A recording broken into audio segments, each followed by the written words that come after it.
आईचा त्याला सहवास मिळाला असता, आईच्या हातचं त्याला काही खायला मिळालं असतं, छान सुखाचे क्षण त्याला घालवता आले असते. म्हणजे मन नावाची गोष्ट जर आपली जागृत असेल तर आपल्याला त्या गोष्टीचा पछतावा निश्चितच आयुष्यभर होत राहतो.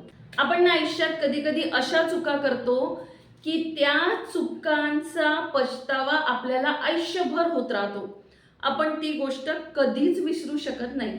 आता त्या चुकांना कधी कधी आपण जाणून बुजून करत नाही, पण ना आपण त्या गोष्टीला एवढं महत्त्व देत नाही किंवा त्या गोष्टी मागे काय असावं, त्या गोष्टी मागचा हेतू आपण न समजून घेत नाही, म्हणजे दुर्लक्ष करतो त्या गोष्टीकडे आणि मग ती चूक आपल्या हातून घडते. आपण भले ती जाणून बुजून का केली नसेल, पण ती चूक आपल्या हातून घडते आणि त्या चुकीचा आपल्याला आयुष्यभर पछतावा करावा लागतो. आपण सतत म्हणत राहतो, अरे मी जर त्यावेळी ही गोष्ट केली असती तर ना, अशीच एक गोष्ट आहे जी मी तुम्हाला सांगते. गोष्ट काल्पनिक आहे, पण काल्पनिक म्हणजे मला जे माझ्या डोक्यात आलं ते मी तुम्हाला सांगताय, पण असं खूप जणांच्या बाबतीत झालेलं आहे. म्हणजे मी सुद्धा पाहिलेलं आहे असं, म्हणून मी तुम्हाला सांगते की ना बा, एक मुलगा होता. तो बाहेरच्या देशामध्ये म्हणजे विदेशात राहत होता आणि बऱ्याच दिवसापासून शिक्षणाच्या निमित्ताने आणि नंतर नोकरीच्या निमित्ताने तो घराच्या बाहेरच होता, दूर होता घरापासून, आई वडिलांपासून दूर होता. पहिले शिक्षणासाठी होता, मग नोकरीसाठी होता.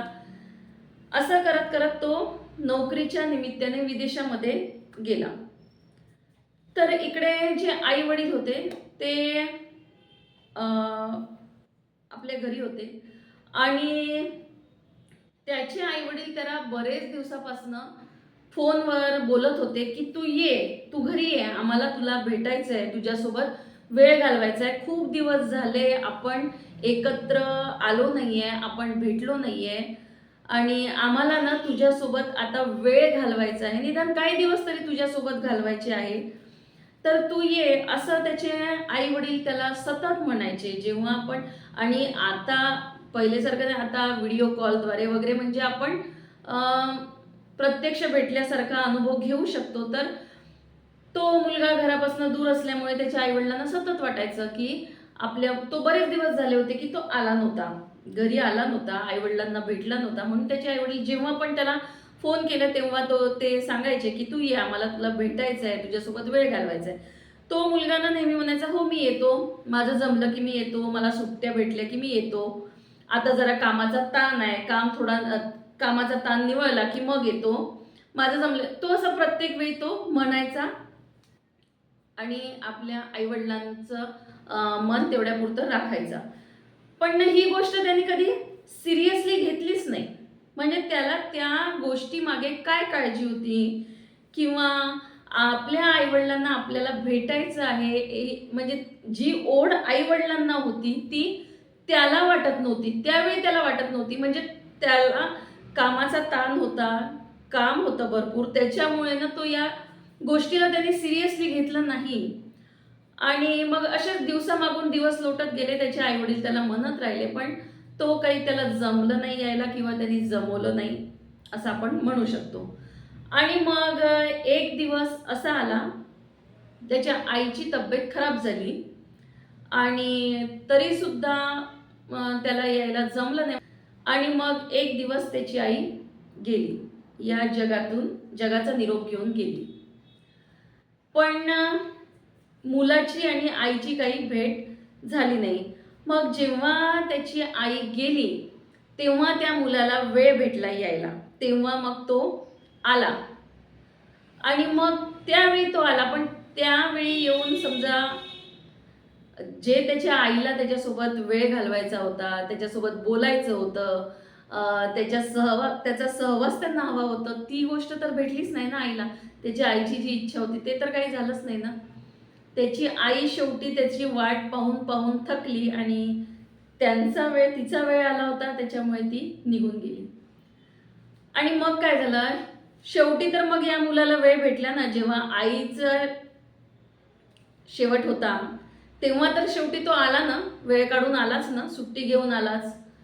तर हेच जर त्याने थोडं आधी थोडं सिरियसली घेतलं असतं, आई वडील म्हणतायत आहे ना चला भेटून येऊ, हा ठीक आहे, मान्य आहे की तो विदेशात होता, पैसा भरपूर लागणार होता यायला, सगळ्या गोष्टी मान्य आहे, पण तरी जर आई वडील आपले एवढे म्हणतात आहे तर एकदा आपण भेटून येऊ आई वडिलांना, हे जर त्यांनी पहिले केलं असतं तर कदाचित त्याच्या आईचा त्याला सहवास मिळाला असता, आईच्या हातचं त्याला काही खायला मिळालं असतं, छान सुखाचे क्षण त्याला घालवता आले असते.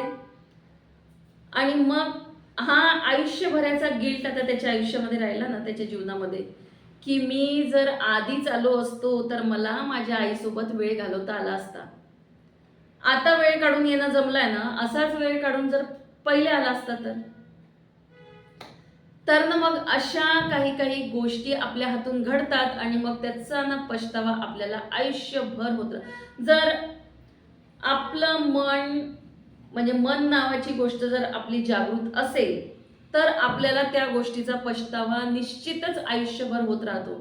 आणि मग असा पछतावा घेऊन जगण्यापेक्षा आधीच जर आपण वेळीच त्या गोष्टीकडे लक्ष दिलं, वेळीच जर ती गोष्ट केली तर आपल्याला पछतावण्याची वेळ येत नाही. तर आता ही तर अशी गोष्ट झाली, म्हणजे मी अशा घटना पाहिलेल्या आहे म्हणून तुम्हाला ही गोष्ट मी सांगितली. पण याच्यातून शिकण्यासारखं काय, तर आपण काय बोध घेतला पाहिजे अशा गोष्टीतून, की कधी कधी ना कुठली गोष्टी मागचं, त्या गोष्टीमागे काय कारण आहे आपण समजून घेतलं पाहिजे. जर कोणी आपल्याला म्हणतंय तर थोडं त्या गोष्टीचं सिरियसली विचार केला पाहिजे त्या गोष्टीचा, आणि वेळेत जर कृती केली तर आपण अशा गोष्टी टाळू शकतो. तर ना एवढंच या गोष्टीमधनं मला तुम्हाला सांगायचं होतं. आणि अशा गोष्टी घडतात, बरेचदा घडतात, बरेचदा आपण पाहतो असं. तर ना याच्यातनं आपण एकच शिकायचं आहे की कुठलीही कुठल्याही गोष्टीची टाळाटाळ करून चालत नाही. तर त्या गोष्टीमागचं महत्त्व कळलं पाहिजे आणि वेळेतच कुठलं काम केलं पाहिजे. तर असा हा व्हिडिओ होता. आणि पहा, तुम्हाला ही जर गोष्ट आवडली असेल, म्हणजे काहीतरी याच्यातनं बोध घेण्यासारखं आहे असं जर तुम्हाला वाटत असेल तर नक्कीच व्हिडिओला लाईक करा, शेअर करा आणि चॅनलला सबस्क्राईब करा, म्हणजे जेणेकरून तुम्हाला माझे असेच नवनवीन व्हिडिओ पाहायला मिळतील. तर धन्यवाद.